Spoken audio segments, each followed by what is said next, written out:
Hi traders, welcome to Dun Tamil YouTube channel. நான் கோபிநாத். இந்த வீடியோவில் நம்ம என்ன பார்க்க போகிறோம் அப்படின்னு பார்த்தீங்கன்னா நேச்சுரல் கேஸில் இஎம்ஐ யூஸ் பண்ணி ஒரு ட்ரேடிங் ஸ்ட்ராட்டஜி தான் பார்க்க போகிறோம். இந்த ஸ்ட்ராட்டஜியுடைய complete basics, trade setup and target stop loss எப்படி ஃபிக்ஸ் பண்ணுறது அப்படின்ற எல்லா டீட்டெயிலும் இந்த வீடியோவில் நம்ம பார்க்கலாம். ஸோ இது வரைக்கும் நீங்கள் தன் தமிழ் சேனலுக்கு சப்ஸ்கிரைப் பண்ணலை அப்படின்னா இப்போவே சப்ஸ்கிரைப் பண்ணிக்கோங்க. ஃபஸ்ட்டு இதோடைய பேசிக்ஸ், நம்ம என்ன இண்டிகேட்டர் யூஸ் பண்ண போகிறோம் அண்ட் என்ன டைம் ஃப்ரேமில் யூஸ் பண்ண போகிறோம் அப்படின்றத தெரிஞ்சுக்கணும்.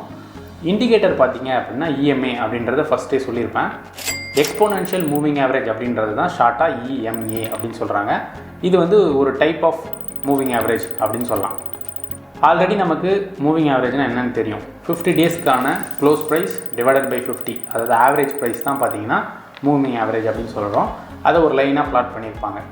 இப்போ இந்த எக்ஸ்போனென்ஷியல் மூவிங் ஆவரேஜ்னால் என்ன அப்படின்னு பார்த்தீங்கன்னா, ரீசன்ட் டேஸ்க்கு அதிக வெயிட்டேஜ் கொடுத்து ப்ரீவியஸ் டேஸ் எல்லாம் கொஞ்சம் வெயிட்டேஜ் கம்மியாக கொடுத்தாங்க அப்படின்னா அதுதான் இஎம்ஏ, எக்ஸ்போனென்ஷியல் மூவிங் ஆவரேஜ் அப்படின்னு சொல்கிறோம். இதனால் என்ன பெனிஃபிட் அப்படின்னு பார்த்தீங்கன்னா, சிம்பிள் மூவிங் ஆவரேஜை யூஸ் பண்ணுறதை காட்டிலும் உங்களுக்கு ட்ரேட்ஸ் சீக்கிரமாக வரும், சக்ஸஸ் ரேஷியோ கொஞ்சம் அதிகமாக இருக்கும். ஸோ அதனால் இஎம்ஏ யூஸ் பண்ணுறோம்.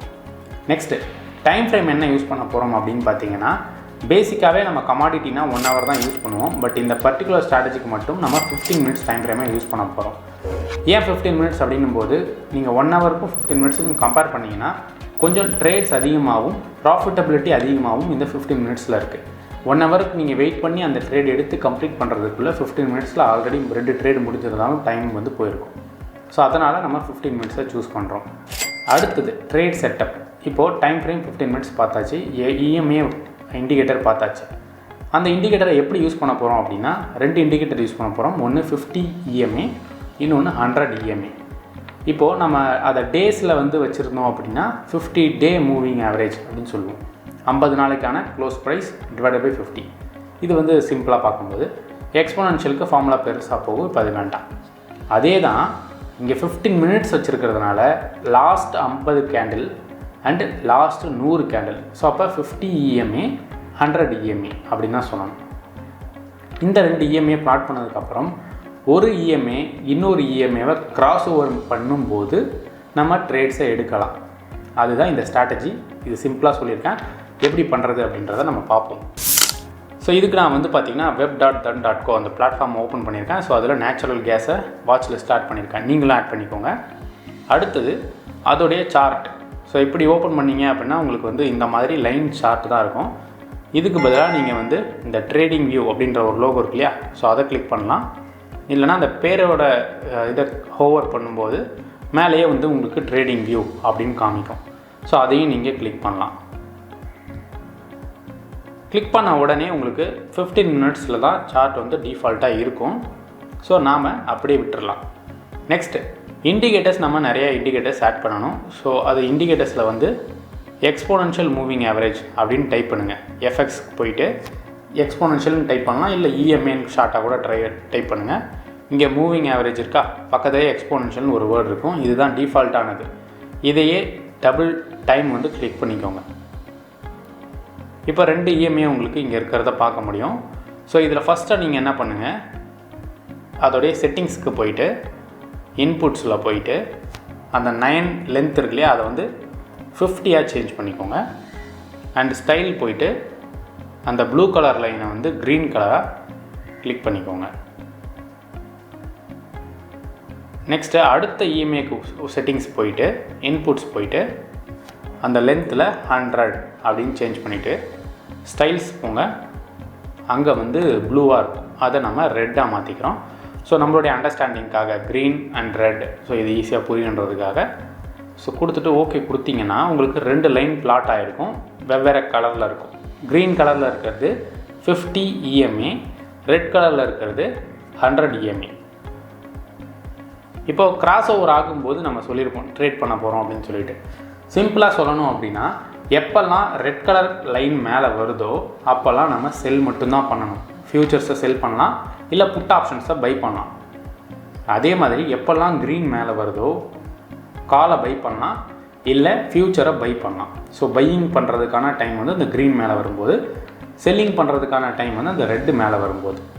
ரொம்ப சிம்பிளான விஷயம் தான். ஸோ இது சம்டைம்ஸ் வந்து 2 to 3 டேஸ்க்கு வந்து கண்டினியூஸ் ஆகும்.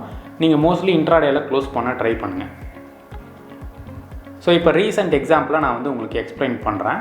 ஸோ இங்கே பார்த்தீங்க அப்படின்னா உங்களுக்கு கிராஸ் ஓவர் நடந்திருக்கு. என்ன கிராஸ் ஓவர்னால் ரெட் கலர் லைன் வந்து மேலே வந்திருக்கு, க்ரீன் கலர் கீழே போயிருக்கு. அப்போ நம்ம என்ன பண்ணணும்? செல் பண்ணணும். நேச்சுரல் கேஸ் ஃப்யூச்சரை செல் பண்ணலாம், இல்லை நேச்சுரல் கேஸோடைய ஆப்ஷன்ஸை பை பண்ணலாம். அதில் புட் ஆப்ஷன். ஓகேங்களா? ஸோ இந்த கேண்டலோட ஹை பார்த்தீங்க அப்படின்னா கிட்டத்தட்ட 398 அந்த மாதிரி வரும்போது கிராஸ் ஓவர் நடந்திருக்கு. ஸோ 398 இல்லைனா கூட ஒரு 395ல் செல் பண்ணதாக வச்சுக்கலாம். 395ல் நம்மளுடைய செல்லிங் ப்ரைஸ். நெக்ஸ்ட்டு அதே இன்ட்ராடேயில் எவ்வளோ லோ போயிருக்கு அப்படின்றத பார்த்தோம் அப்படின்னா 389 வரைக்கும் போயிருக்கு. ஸோ அப்போ 395ல் செல் பண்ணி 389ல் வாங்கினீங்க அப்படின்னா 6 ரூபீஸ் வந்து ப்ராஃபிட் கிடைக்கும். என்ன 6 ரூபீஸ்லாம் ஒரு அமௌண்ட்டாக, ஏன் இதை போய் பெரிய விஷயமாக சொல்கிறீங்க, ஸ்ட்ராட்டஜியாக சொல்கிறீங்க அப்படின்னு கேட்டிங்கன்னா, நேச்சுரல் கேஸோடைய ஒரு லாட் வந்து 1250 குவான்டிட்டி. அப்போ நீங்கள் அதில் ட்ரேட் பண்ணுறீங்க அப்படின்னா ₹1 1250 ப்ராஃபிட். அதே மாதிரி ₹1 லாஸ்னால் 1250 லாஸ் தான். ஓகேங்களா? அதில் எந்த மாற்ற கருத்தும் இல்லை. இப்படி ஒரு ட்ரேடிங் 6 பாயிண்ட் நமக்கு கிடச்சிருக்கு. ஸோ இது வந்து இன்ட்ராடேயில் ப்ராஃபிட்டபிள். நெக்ஸ்ட்டு நீங்கள் வந்து இல்லை நான் இன்னும் கொஞ்சம் ஹோல்டு பண்ணுறேன் அப்படின்னு நீங்கள் ஹோல்டு பண்ணிங்க அப்படின்னா அகைன் வந்து அது மறுபடியும் மேலே போகுது. ஸோ சைட்வேஸில் கொஞ்ச நாள் சுற்றிட்டு இருக்குது. நீங்கள் செல் பண்ண ப்ரைஸுக்கு மேலே தான், லாஸில் தான் கிட்டத்தட்ட சுற்றிட்டு இருக்குது. இந்த இடத்துல வரும்போது நமக்கு எக்ஸிட் ஆகிடணும். புரியுதுங்களா? ஸோ அப்போ நம்ம அந்த இடத்துல வந்து லாஸில் எக்ஸிட் ஆகிருப்போம். பட் நம்ம இன்ட்ராடேயில் க்ளோஸ் பண்ணியிருந்தால் நம்ம ப்ராஃபிட். ஸோ அதனால தான் நம்ம வந்து இன்ட்ராடேயில் மோஸ்ட்லி பண்ணுங்கன்னு சொல்கிறோம். அதுக்கு மேலே நீங்கள் ஹோல்டு பண்ணணும் அப்படின்னு நினச்சிங்கன்னா, அதுக்கப்புறமும் போயிருக்கு, டவுன் போயிருக்கு. எவ்வளோ போயிருக்கு அப்படின்னு பார்த்தீங்கன்னா கிட்டத்தட்ட லோ வந்து பார்த்தீங்கன்னா 375. அப்போ 395லேருந்து 375ன்றது 20 பாயிண்ட்ஸ் டவுன். பட் அதுக்கு நீங்கள் எத்தனை நாள் வெயிட் பண்ணியிருக்கணும்? 14th நவம்பர்லேருந்து 18th நவம்பர் 4 நாள் வெயிட் பண்ணால் மட்டும்தான் இந்த டார்கெட் அச்சீவ் பண்ணியிருக்க முடியும். பட் அதுவே 5 பாயிண்ட் 6 பாயிண்ட் அப்படின்றது பர் டேக்கு நீங்கள் அச்சீவ் பண்ணலாம். 5 × 1250 யோசிச்சு பார்த்துக்கோங்க எவ்வளோ பெரிய ப்ராஃபிட் அப்படின்னு சொல்லிட்டு. நெக்ஸ்ட்டு இதுக்கு முன்னாடி க்ரீன் கிராஸ் ஓவர் ஒன்று நடந்திருக்கு இல்லையா? ஸோ அதோட எக்ஸாம்பிள் பார்ப்போம். 11th நவம்பர் அன்னைக்கு பார்த்தீங்க அப்படின்னா இந்த ஒரு குட்டி கேண்டல் இருக்கு இல்லையா? ஸோ இதில் வந்து கிராஸ் ஓவர் நடந்திருக்கு. அதோட ஹையில் பை பண்ணுறோன்னு வச்சுப்போம். ஸோ இல்லை நீங்கள் அப்படியே கூட கிராஸ் ஓவர் நடக்கும்போதே பை பண்ணலாம். ஸோ அது உங்கள் விருப்பம் தான். பட் என்ன கேட்டிங்கன்னா அந்த ஹையை பிரேக் பண்ணும்போது பை பண்ணிங்கன்னா கரெக்டாக இருக்கும். ஸோ அங்கே பை பண்ணிவிட்டு இன்ட்ராடேயில் மட்டும் ஓகேங்களா, அந்த 11th நவம்பரில் எவ்வளோ ஹை மேக்ஸிமம் போயிருக்கு அப்படின்னா 404 வரைக்கும் போயிருக்கு. நம்மளோட என்ட்ரி ப்ரைஸ் 397, டார்கெட் 404 அப்படின்னு வச்சா கூட 7 to 8 பாயிண்ட்ஸ் கிட்டத்தட்ட கிடச்சிருக்கும். ஓகேங்களா? Overall 8 points. அப்போனா நமக்கு டார்கெட் ஹிட்டு இன்ட்ராடேயில். அதுவே நீங்கள் ஹோல்டு பண்ணணும்னு நினச்சிருந்தீங்கன்னா, ஸோ கிராஸ் ஓவருக்கு அப்புறம் ஹோல்டு பண்ணி திரும்ப எப்போ ரெட் கலர் கிராஸ் ஓவர் வருதோ அப்போ தான் நான் வெளியே வருவேன் அப்படின்னு நீங்கள் நினச்சிங்கன்னா, அது எப்போ வெளியே வந்ததுன்னா 402 அந்த டைமில் வெளியே வருது. ஓகேங்களா? 397லேருந்து 402 அப்படின்றது ரொம்ப கம்மியான டார்கெட் தான். பட் அதுவே பார்த்திங்கன்னா ஹை எவ்வளோ போயிருக்கு மேக்ஸிமம் அப்படின்னா 416 வரைக்கும் போயிருக்கு. பட் அதெல்லாம் நம்ம வந்து எக்ஸிக்யூட் பண்ண வேண்டாம். பர் டேக்கு 5 to 6 பாயிண்ட்ஸ் எனஃப். அப்போது டார்கெட் வந்து பார்த்திங்கன்னா உங்களுக்கு ₹6 ₹7 அவ்வளோதான் மேக்ஸிமம் இந்த இன்ட்ராடேலே முடிக்க பாருங்கள். ஓகேங்களா? நெக்ஸ்ட்டு டவுன் கிராஸ் ஓவர் திரும்பவும் நடந்திருக்கு. இந்த இடத்துல பார்த்தீங்க அப்படின்னா எஸ்எல் வந்து ஹிட் ஆகிருக்கும். ஓகேங்களா? ஆனால் அடுத்த அகைன் வந்து அங்கேருந்து ரிவர்ஸ் ஆனதுக்கப்புறம் நீங்கள் எடுத்துருந்தீங்கன்னா ஒரு நல்ல ப்ராஃபிட் கிடச்சிருக்கும். ஸோ மோஸ்ட்லி அந்த லைன் கிராஸ் ஓவர் ஆகும்போது எடுங்க. அதுக்கு ஒரு stop loss 5 to 6 point stop loss, target வந்து 5 to 6 பாயிண்ட் வச்சுக்கோங்க. அப்படி வைக்கும்போது உங்களுக்கு ஒரு 6 ட்ரேட் சக்ஸஸாக வந்தால் கூட மீதி 4 ட்ரேட் லாஸாக வந்தால் கூட உங்களுக்கு பார்த்திங்கன்னா மினிமம் ப்ராஃபிட் ஒரு 20Kல இருப்பீங்க. எப்படி சொல்கிறேன் அப்படின்னு பார்க்கலாம். ஸோ ஃபஸ்ட்டு வந்து 10 ட்ரேட் பண்ணுறதா வச்சுப்போம். 4 trade stop loss, 6 trade target. So இதில் நான் வந்து கால்குலேட்டரை யூஸ் பண்ணிக்கிறேன்.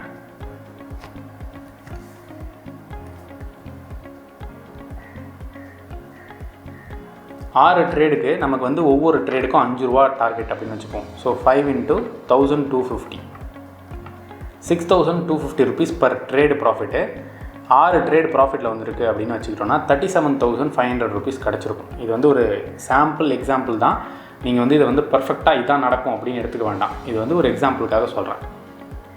அதுவே 4 ட்ரேடு நீங்கள் வந்து லாஸ் பண்ணியிருக்கீங்க அப்படின்னா உங்களுக்கு ஒரு 25K லாஸாக இருக்கும். அப்போ ஓவரால் 37,500 மைனஸ் 25,000 போட்டிங்கன்னா ₹12,500 உங்களால் ப்ராஃபிட் பண்ண முடியும். இது வந்து ஒரு ரஃபான கால்குலேஷன் எக்ஸாம்பிள். ஸோ இதையே நீங்கள் வந்து லார்ஜ் ஸ்கேலில் ஒரு 2 லாட் 3 லாட்னு இன்க்ரீஸ் பண்ணும்போது உங்களோட ப்ராஃபிட்ஸ் வந்து இன்க்ரீஸ் ஆகும்.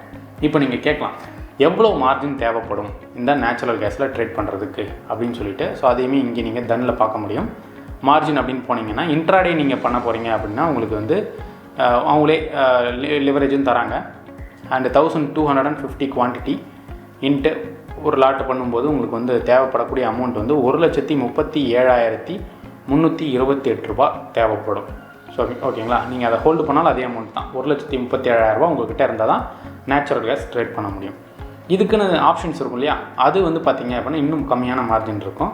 அடுத்து இன்னொரு ஆப்ஷன் என்ன இருக்குன்னா, நேச்சுரல் கேஸ்லேயே வந்து எம் அப்படின்னு சொல்லிட்டு மினி ஒன்று இருக்குது. ஸோ அதில் நீங்கள் மார்ஜின் போனீங்க அப்படின்னா 27,451 ருபீஸ் இருந்துச்சுன்னா நீங்கள் ட்ரேட் பண்ண முடியும். சேம் சிச்சுவேஷன், பட் இந்த இடத்துல வந்து குவான்டிட்டி 250 தான் இருக்குது. அப்போ ₹1 ப்ராஃபிட்னா ₹250 தான் ப்ராஃபிட். ஓகேங்களா, ஸோ இது வந்து கொஞ்சம் கம்மியாகுதா. பட் ஆப்ஷன்ஸில் அதே 1250 குவான்டிட்டி தான் ஒரு லாட்டுக்கு. நீங்கள் ₹1 ப்ராஃபிட்னா ₹1250 ப்ராஃபிட் ஆப்ஷன்ஸில். பட் அதில் என்ன டைம் டிகே, தீட்டா டிகே அதெல்லாம் நிறையா இருக்குது. ஸோ நீங்கள் அதெல்லாம் பார்த்துட்டு பண்ணுறது ரொம்ப கஷ்டம். பட் நீங்கள் இந்த நேச்சுரல் கேஸ் யூஸ் பண்ணிங்கன்னா உங்களுக்கு வந்து நல்ல ப்ராஃபிட் கிடைக்கிறதுக்கு வாய்ப்பு இருக்குது. ஸோ இப்போ உங்களுக்கு இந்த ஸ்ட்ராட்டஜி டீட்டெயில்டாக புரிஞ்சிருக்கும்னு நினைக்கிறேன். ஸோ வேறு ஏதாவது டவுட்ஸ் இருந்துச்சுன்னா நீங்கள் கமெண்ட் செக்ஷனில் தெரிவிக்கலாம். அண்ட் இந்த வீடியோ மாதிரியே இன்னும் பல ஸ்ட்ராட்டஜிஸ் இருக்குது. அந்த ஸ்ட்ராட்டஜிஸோட நான் வந்து உங்களை மீட் பண்ணுறேன். அது வரைக்கும் by. Investments in the securities market are subject to market risk. Read all the related documents carefully before investing.